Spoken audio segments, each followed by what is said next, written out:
Cuando José Arcadio II despertó estaba boca arriba en las tinieblas. Se dio cuenta de que iba en un tren interminable y silencioso y de que tenía el cabello apelmazado por la sangre seca y le dolían todos los huesos. Sintió un sueño insoportable. Dispuesto a dormir muchas horas a salvo del terror y el horror, se acomodó del lado que menos le dolía y sólo entonces descubrió que estaba acostado sobre los muertos. No había un espacio libre en el vagón, salvo el corredor central. Debían de haber pasado varias horas después de la masacre, porque los cadáveres tenían la misma temperatura de yeso en otoño y su misma consistencia de espuma petrificada, y quienes los habían puesto en el vagón tuvieron tiempo de arrumarlos en el orden y el sentido en que se transportaban los racimos de banano. Tratando de fugarse de la pesadilla, José Arcadio II se arrastró de un vagón a otro en la dirección en que avanzaba el tren, y en los relámpagos que estallaban por entre los listones de madera al pasar por los pueblos dormidos, veía los muertos hombres, los muertos mujeres, los muertos niños que iban a ser arrojados al mar como el banano de rechazo. Solamente reconoció a una mujer que vendía refrescos en la plaza y al coronel Gavilán, que todavía llevaba enrollado en la mano el cinturón con la hebilla de plata moreliana con que trató de abrirse camino a través del pánico. Cuando llegó al primer vagón, dio un salto en la oscuridad y se quedó tendido en la zanja hasta que el tren acabó de pasar. Era el más largo que había visto nunca, con casi 200 vagones de carga y una locomotora en cada extremo y una tercera en el centro.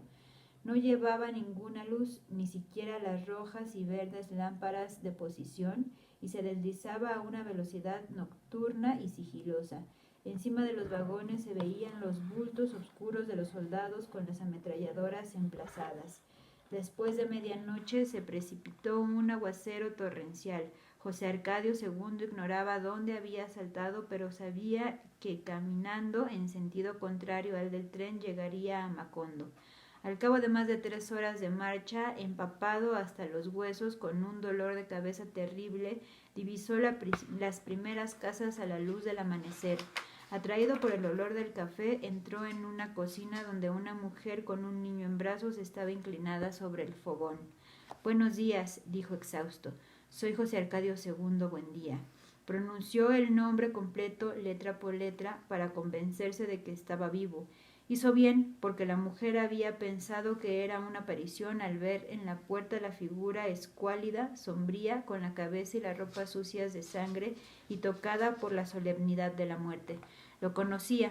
Llevó una manta para que se arropara mientras se secaba la ropa en el fogón. Le calentó agua para que se lavara la herida, que era solo un desgarramiento de la piel, y le dio un pañal limpio para que se vendara la cabeza. Luego le sirvió un pocillo de café sin azúcar, como le había dicho que lo tomaban los Buendía, y abrió la ropa cerca del fuego. José Arcadio II no habló mientras no terminó de tomar el café. «Debían de ser como 3000», murmuró. «¿Qué?» «Los muertos», aclaró él. «Debían ser todos los que estaban en la estación». La mujer lo midió con una mirada de lástima. «Aquí no ha habido muertos», dijo. «Desde los tiempos de tu tío, el coronel, no ha pasado nada en Macondo». En 3 cocinas donde se estuvo José Arcadio II antes de llegar a la casa le dijeron lo mismo. No hubo muertos. Pasó por la plazoleta de la estación y vio las mesas de fritangas amontonadas una encima de otra, y tampoco allí encontró rastro alguno de la masacre. Las calles estaban desiertas bajo la lluvia tenaz y las casas cerradas, sin vestigios de vida interior. La única noticia humana era el primer toque para misa. Llamó en la puerta de la casa del coronel Gavilán. Una mujer encinta, a quien había visto muchas veces, le cerró la puerta en la cara. «Se fue», dijo asustada. «Volvió a su tierra». La entrada principal del gallinero alambrado estaba custodiada, como siempre, por 2 policías locales que parecían de piedra bajo la lluvia, con impermeables y cascos de hule. En su callecita marginal, los negros antillanos cantaban a coro los salmos del sábado. José Arcadio II saltó la cerca del patio y entró en la casa por la cocina. Santa Sofía de la Piedad apenas levantó la voz. «¿Que no te vea Fernanda?», dijo. Hace un rato se estaba levantando, como si cumpliera un pacto implícito. Llevó al hijo al cuarto de las vacinillas, le arregló el desvencijado catre de Melquiades y a las 2 de la tarde, mientras Fernanda hacía la siesta, le pasó por la ventana un plato de comida. Aureliano II había dormido en casa porque allí lo sorprendió la lluvia y a las 3 de la tarde todavía seguía esperando que escampara. Informado en secreto por Santa Sofía de la Piedad, a esa hora visitó a su hermano en el cuarto de Melquiades. Tampoco él creyó la versión de la masacre ni la pesadilla del tren cargado de muertos que viajaba hacia el mar. La noche anterior había leído un bando nacional extraordinario para informar que los obreros habían obedecido la orden de evacuar la estación y se dirigían a sus casas en caravanas pacíficas. El bando informaba también que los dirigentes sindicales, con un elevado espíritu patriótico, habían reducido sus peticiones a 2 puntos: reforma de los servicios médicos y construcción de letrinas en las viviendas. Se informó más tarde que cuando las autoridades militares obtuvieron el acuerdo de los trabajadores, se apresuraron a comunicárselo al señor Brown, y que éste no solo había aceptado las nuevas condiciones, sino que ofreció pagar 3 días de jolgorios públicos para celebrar el término del conflicto. Solo que cuando los militares le preguntaron para qué fecha podía anunciarse la firma del acuerdo, él miró a través de la ventana del cielo rayado de relámpagos e hizo un profundo gesto de incertidumbre. «Será cuando escampe», dijo. «Mientras dure la lluvia, suspendemos toda clase de actividades». No llovía desde hacía 3 meses y era tiempo de sequía.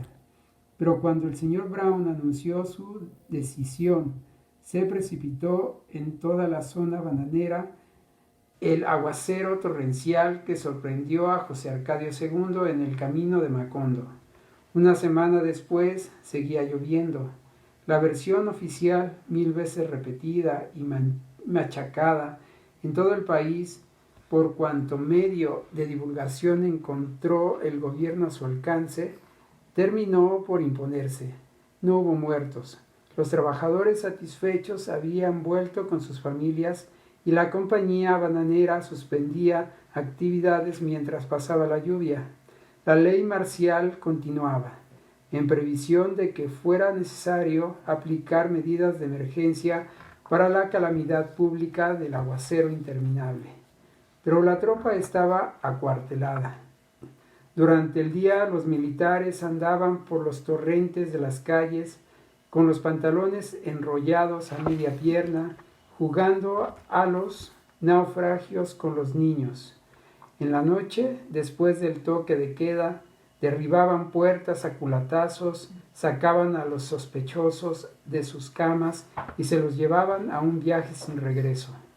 Era todavía la búsqueda y el exterminio de los malhechores, asesinos, incendiarios y revoltosos del decreto número 4, pero los militares lo negaban a los propios parientes de sus víctimas, que desbordaban la oficina de los comandantes en busca de noticias.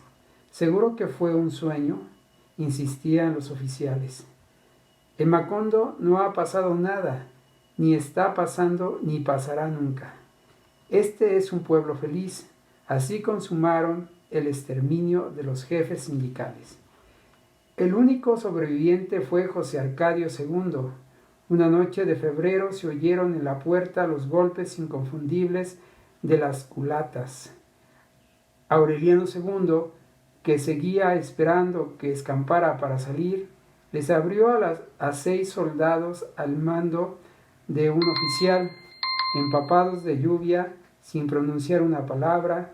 Registraron la casa cuarto por cuarto, armario por armario, desde las salas hasta el granero.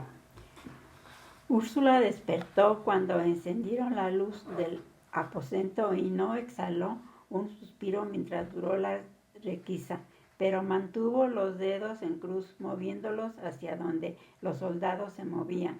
Santa Sofía de la Piedad alcanzó a prevenir a José Arcadio II, que dormía en el cuarto de Melquiades, pero él comprendió que era demasiado tarde para intentar la fuga, de modo que Santa Sofía de la Piedad volvió a cerrar la puerta y él se puso la camisa y los zapatos y se sentó en el catre a esperar que llegaran. En ese momento estaban requisando el taller de orfebrería. El oficial había hecho abrir el candado y con una rápida barrida de la linterna había visto el mesón de trabajo y la vidriería con los frascos de ácido y los instrumentos que seguían en el mismo lugar en que los dejó su dueño, y pareció comprender que en aquel cuarto no vivía nadie. Sin embargo, le preguntó astutamente a Aureliano II si era platero, y él le explicó que aquel había sido el taller del coronel Aureliano Buendía. Ajá, hizo el oficial, y encendió la luz y ordenó una requisa tan minuciosa que no se les escaparan los 18 pescaditos de oro que se habían quedado sin fundir y que estaban escondidos detrás de los frascos en el tarro de lata. El oficial los examinó uno por uno en el mesón de trabajo y entonces se humanizó por completo. Quisiera llevarme uno, si usted me lo permite, dijo. En un tiempo fueron una clave de su versión, pero ahora son una reliquia. Era joven, casi un adolescente, sin ningún signo de timidez y con una simpatía natural que no se le había notado hasta entonces. Aureliano II le regaló el pescadito. El oficial se lo guardó en el bolsillo de la camisa con un brillo infantil en los ojos y echó los otros en el tarro para ponerlos donde estaban. Es un recuerdo invaluable, dijo. El coronel Aureliano Buendía fue uno de nuestros más grandes hombres. Sin embargo, el golpe de humanización no modificó su conducta profesional. Frente al cuarto de Melquiades, que estaba otra vez con candado, Santa Sofía de la Piedad acudió a una última esperanza. Hace como un siglo que no vive nadie en ese aposento, dijo. El oficial lo hizo abrir y recorrió con el haz de la linterna, y Aureliano II y Santa Sofía de la Piedad vieron los ojos árabes de José Arcadio II en el momento en que pasó por su cara la ráfaga de luz, y comprendieron que aquel era el fin de una ansiedad y el principio de otra, que solo encontraría un alivio en la resignación. Pero el oficial siguió examinando la habitación con la linterna y no dio ninguna señal de interés mientras no descubrió las 72 vasinillas apelotonadas en los armarios. Entonces se encendió la luz. José Arcadio II estaba sentado en el borde del catre, listo para salir, más solemne y pensativo que antes. Al fondo estaban los anaqueles con los libros descosidos, los rollos de pergaminos y la mesa de trabajo limpia y ordenada, y todavía fresca la tinta en los tinteros.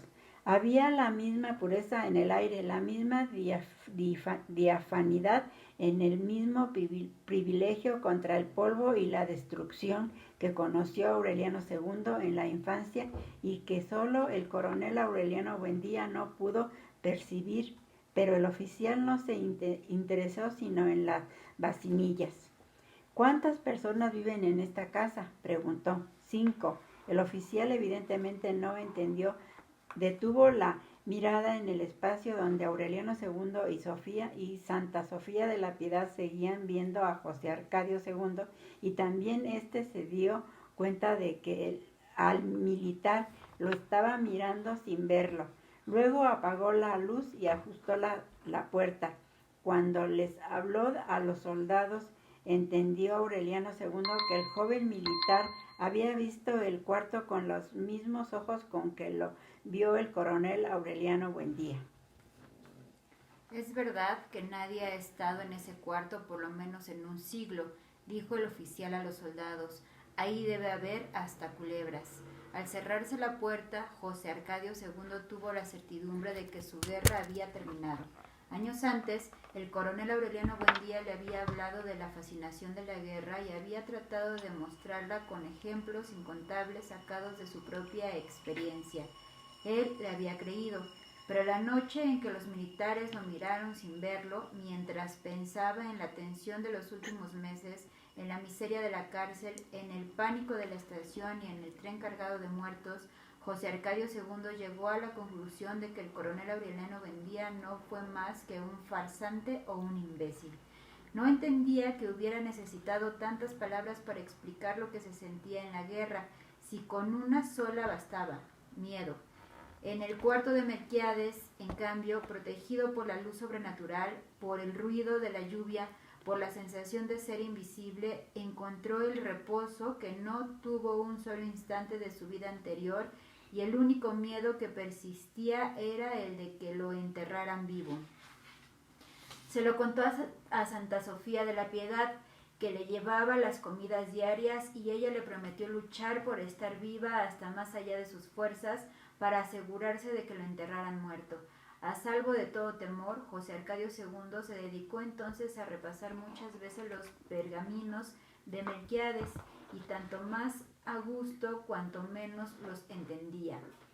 Acostumbrado al ruido de la lluvia, que a los 2 meses se convirtió en una forma nueva del silencio, lo único que perturbaba su soledad eran las entradas y salidas de Santa Sofía de la Piedad. Por eso le suplicó que le dejara la comida en el alféizar de la ventana y le echara candado a la puerta. El resto de la familia lo olvidó, inclusive Fernanda, que no tuvo inconveniente en dejarlo allí, cuando supo que los militares lo habían visto sin conocerlo. A los 6 meses de encierro, en vista de que los militares se habían ido de Macondo, Aureliano II quitó el candado buscando a alguien con quien conversar mientras pasaba la lluvia. Desde que abrió la puerta se sintió agredido por la pestilencia de las vacinillas que estaban puestas en el suelo y todas muchas veces ocupadas. José Arcadio II, devorado por la pelambre, indiferente al aire, enrarecido por los vapores nauseabundos, seguía leyendo y releyendo los pergaminos ininteligibles. Estaba iluminado por un resplandor seráfico. Apenas levantó la vista cuando sintió abrirse la puerta, pero a su hermano le bastó aquella mirada para ver repetido en ella el destino irreparable del bisabuelo. Eran más de 3000, fue todo cuanto dijo José Arcadio II. Ahora estoy seguro que eran todos los que estaban en la estación. Llovió 4 años, 11 meses y 2 días. Hubo épocas de llovizna en que todo el mundo se puso sus ropas de pontificial y se compuso una cara de convaleciente para celebrar la escampada, pero pronto se acostumbraron a interpretar las pautas como anuncios de recrudecimiento. Se desempedraba el cielo en unas tempestades de estropicio, y el norte mandaba unos huracanes que despostillaron techos y derribaron paredes, y desenterraron de raíz las últimas cepas de las plantaciones. Como ocurrió durante la peste del insomnio, que Úrsula se dio a recordar por aquellos días, la propia calamidad iba inspirando defensas contra el tedio. Aureliano II fue uno de los que más hicieron para no dejarse vencer por la sociedad. Había ido a la casa por algún asunto casual la noche en que el señor Brown convocó la tormenta, y Fernanda trató de auxiliarlo con un paraguas medio desvariado que encontró en un armario. «No hace falta», dijo él, «me quedo aquí hasta que escampe». No era, por supuesto, un compromiso ineludible, pero estuvo a punto de cumplirlo al pie de la letra. Como su ropa estaba en casa de Petra Cotes, se quitaba cada 3 días la que llevaba puesta y esperaba en calzoncillos mientras la lavaban. Para no aburrirse, se entregó a la tarea de componer los numerosos desperfectos de la casa. Ajustó bisagras, aceitó cerraduras, atornilló aldabas y niveló fallebas. Durante varios meses se le vio vagar con una caja de herramientas que debieron olvidar los gitanos en los tiempos de José Arcadio Buendía, y nadie supo si fue por la gimnasia involuntaria, por el tedio invernal o por la abstinencia obligada, que la panza se le fue desinflando poco a poco como un pellejo, y la cara de tortuga beatífica se le hizo menos sanguínea y menos protuberante la papada, hasta que todo él terminó por ser menos paquidérmico y pudo amarrarse otra vez los cordones de los zapatos. Viéndolo montar picaportes y desconectar relojes, Fernanda se preguntó si no estaría incurriendo también en el vicio de hacer para deshacer, como el coronel Aureliano Buendía con los pescaditos de oro, Amaranta con los botones y la mortaja, José Arcadio II con los pergaminos y Úrsula con los recuerdos. Pero no era cierto. Lo malo era que la lluvia los trastornaba todo, y las máquinas más áridas echaban flores por entre los engranajes si no se les aceitaba cada 3 días, y se oxidaban los hilos de los brocados y le nacían algas de azafrán a la ropa mojada. La atmósfera era tan húmeda que los peces hubieran podido entrar por las puertas y salir por las ventanas, navegando en el aire de los aposentos. Una mañana despertó Úrsula sintiendo que se acababa en un soponcio de placidez, y ya había pedido que le llevaran al padre Antonio Isabel, aunque fuera en andas. Cuando Santa Sofía de la Piedad descubrió que tenía la espalda adoquinada de sanguijuelas, se las desprendieron una por una, achicharrándolas con tizones antes de que terminaran de desangrarla. Fue necesario excavar canales para desaguar la casa y desembarazarla de sapos y caracoles, de modo que pudieran secarse los pisos, quitar los ladrillos de las patas de las camas y caminar otra vez con zapatos. Entretenido con las múltiples minucias que reclamaban su atención, Aureliano II no se dio cuenta de que se estaba volviendo viejo, hasta una tarde en que se encontró contemplando el atardecer prematuro desde un mecedor y pensando en Petra Cotes sin estremecerse. No habría tenido ningún inconveniente en regresar al amor insípido de Fernanda, cuya belleza se había reposado con la madurez, pero la lluvia lo había puesto a salvo de toda emergencia pasional y le había infundido la serenidad esponjosa de la inapetencia. Se divirtió pensando en las cosas que hubiera podido hacer en otro tiempo con aquella lluvia que ya iba para 1 año. Había sido uno de los primeros que llevaron láminas de zinc a Macondo, mucho antes de que la compañía bananera las pusiera de moda, solo por techar con ellas el dormitorio de Petra Cotes y solazar con la impresión de intimidad profunda que en aquella época le producía la crepitación de la lluvia. Pero hasta esos recuerdos locos de su juventud estrafalaria lo dejaban impávido, como si en la última parranda hubiera agotado sus cuotas de salacidad. y solo le hubiera quedado el premio maravilloso de poder evocarlas sin amargura ni arrepentimientos. Hubiera podido pensarse que el diluvio le había dado la oportunidad de sentarse a reflexionar y que el trajín de los alicates y las alcuzas le había despertado la añoranza tardía de tantos oficios útiles como hubiera podido hacer y no hizo en la vida. Pero ni lo uno ni lo otro era cierto, porque la tentación de sedentarismo y domesticidad que lo andaba rondando no era fruto de la recapacitación ni el escarmiento. Le llegaba de mucho más lejos, desenterrada por el trincha de la lluvia de los tiempos en que leía en el cuarto de Melquiades las prodigiosas fábulas de los tapices volantes y las ballenas que se alimentaban de barcos con tripulaciones. Fue por esos días que en un descuido de Fernanda apareció en el corredor el pequeño Aureliano y su abuelo conoció el secreto de su identidad. Le cortó el pelo, lo vistió, le enseñó a perderle el miedo a la gente y muy pronto se vio que era un legítimo Aureliano Buendía, con sus pómulos altos, su mirada de asombro y su aire solitario. Para Fernanda fue un descanso.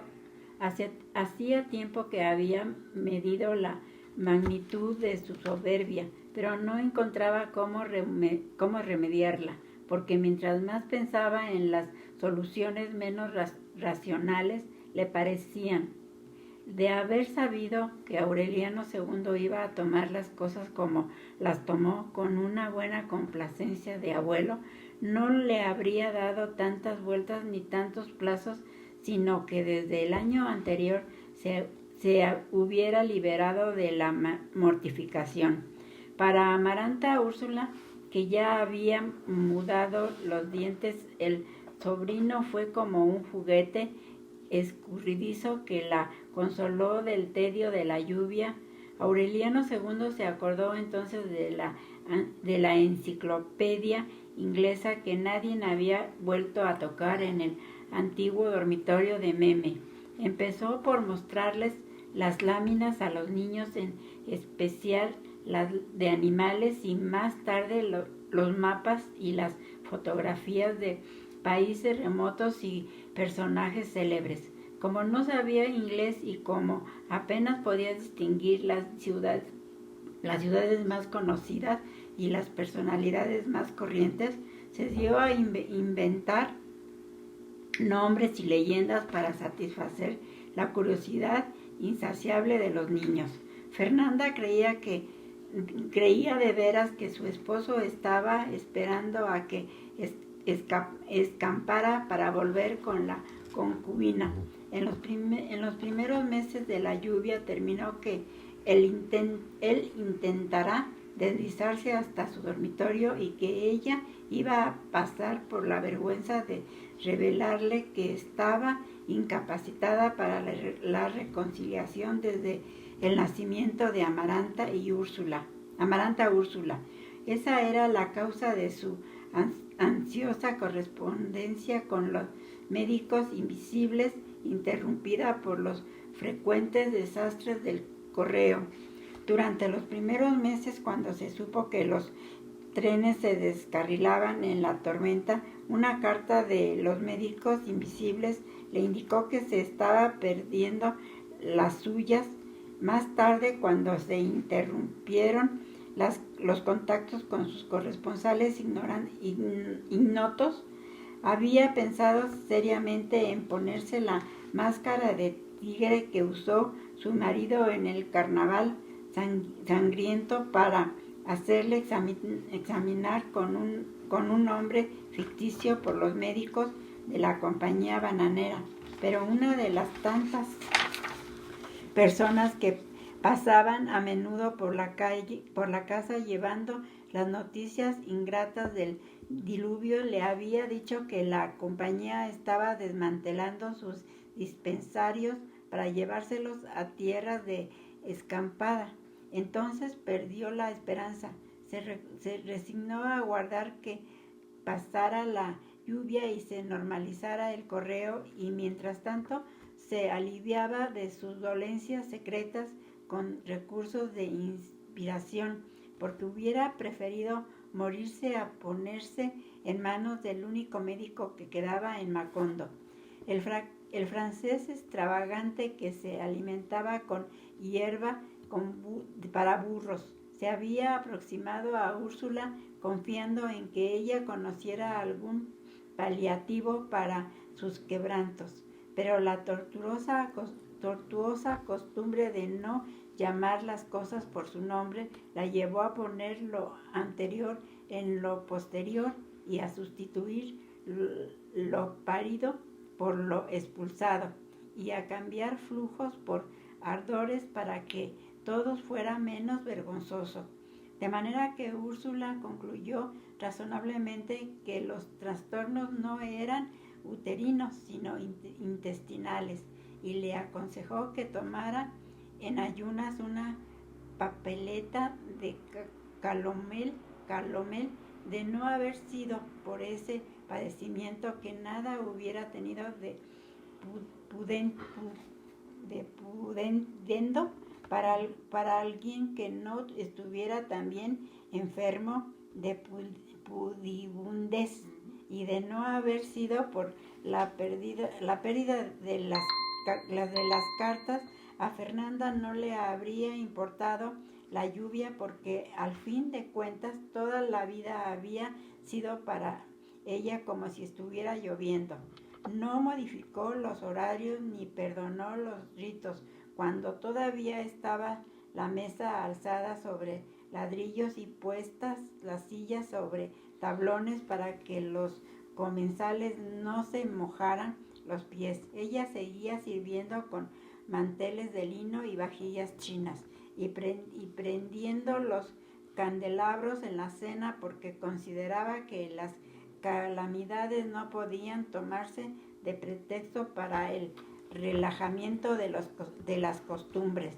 Nadie había vuelto a asomarse a la calle. Si de Fernanda hubiera dependido, no habrían vuelto a hacerlo jamás, no solo desde que empezó a llover, sino desde mucho antes, puesto que ella consideraba que las puertas se habían inventado para cerrarlas, y que la curiosidad por lo que ocurría en la calle era cosa de rameras.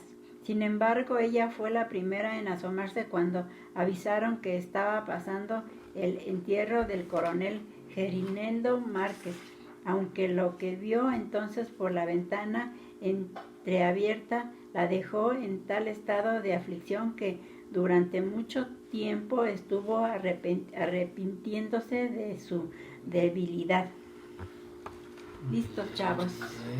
¿Le apagas allí? Pues sí, no vi algo que quede.